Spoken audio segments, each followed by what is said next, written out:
Paulo chapter 2.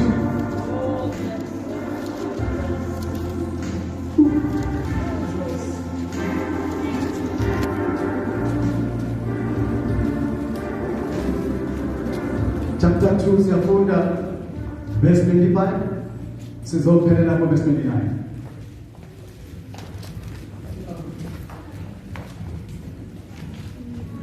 Verse 25. Yes. Kepha lokho eninakho kubambisiseni ngize ngifike. Yebo mama.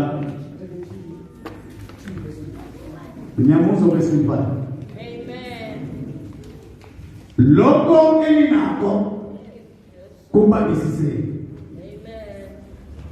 Hallelujah. Amen. Noma yamikivito ngepa lokho unakho bambisisele. Jesus. Uthi